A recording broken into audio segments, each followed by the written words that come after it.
প্রশ্ন থাকে যে কোচিং করাই কি পুরো প্রয়োজন, বিশ্ববিদ্যালয়ের জন্য কি কোচিং করতেই হবে, সেই বিষয় নিয়ে আমি তোমাদের সামনে একটা ছোটখাটো কথা বলবো এবং কোচিংয়ে কীরকম খরচ হতে পারে সেই বিষয়ে একটু বলবো।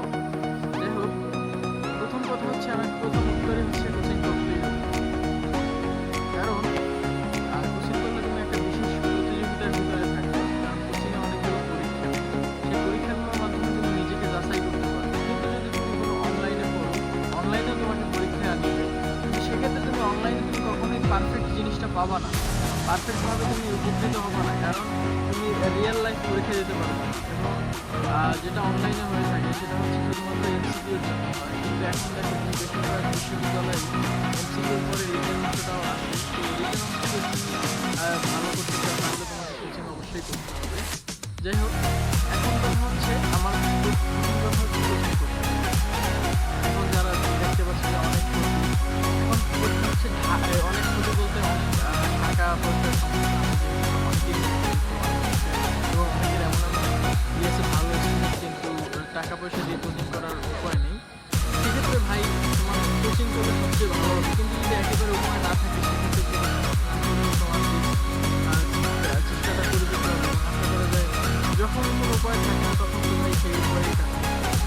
যাই হোক, এখন তুমি যদি বলো যে ঢাকায় কোচিং করতে হবে নাকি বাইরের কোচিং, নিজ এলাকার কাছাকাছি যদি কোনো কোচিং সেন্টার থাকে সেখানে কোচিং করতে হবে, আমি বলি আমি রেপুটেড কোচিং যেগুলো রয়েছে বাংলাদেশে, আমি নাম বললাম না, তবে রেপুটেড কোচিং যেগুলো আছে সেইগুলো তুমি যদি অনেক রোড আমি একটু সাইডে ঘুরে থাকি, রেপুটেড যে কোচিং সেন্টারগুলোর কথা বলছিলাম সেগুলো হচ্ছে তুমি যদি রেপুটেড কোনো কোচিং সেন্টারে এলাকার ব্রাঞ্চের অনেকগুলো ব্রাঞ্চ থাকে, সেক্ষেত্রে তুমি আসলে ওই যে মেইন ব্রাঞ্চের তার চেয়ে একটু কম হচ্ছে তুমি প্রতিযোগিতা পাবে, সার্ভিস যেটা সার্ভিসটা তুমি বেস্ট সার্ভিসই পাবা।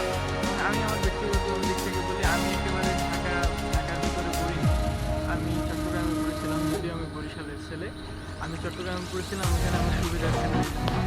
তো মূল কথা হচ্ছে তোমার যদি কোচিং করো তাহলে আমি কেন কোচিংয়ের কথা বলতেছি, কোচিং হচ্ছে তোমার তুমি নিজেকে যাচাই করতে পারবে, পরীক্ষার ব্যবস্থা আছে এবং রিয়েল যেরকম রিয়েল টাইম পরীক্ষাগুলো একেবারে বলা চলে।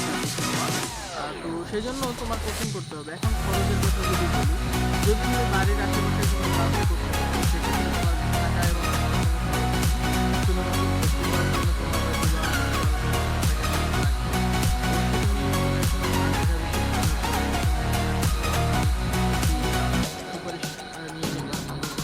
রাখবে।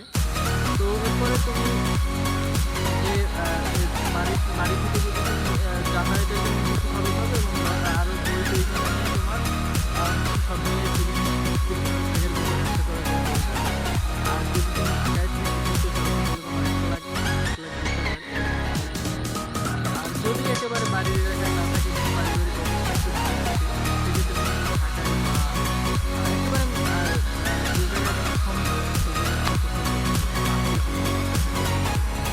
তো এখন ফাইনাল কথা হলো আসলে কোচিং করা উচিত। কোচিং যদি করো তাহলে আসলে আমি মনে করি যদি কোচিং না করো তাহলে তুমি অনেক ক্ষেত্রে পিছিয়ে পড়বা, যেটা তুমি পরবর্তীতে বুঝতে পারবা। সেক্ষেত্রে আমি মনে করি কোচিং করো, এটাই ভালো হবে। ধন্যবাদ সবাইকে।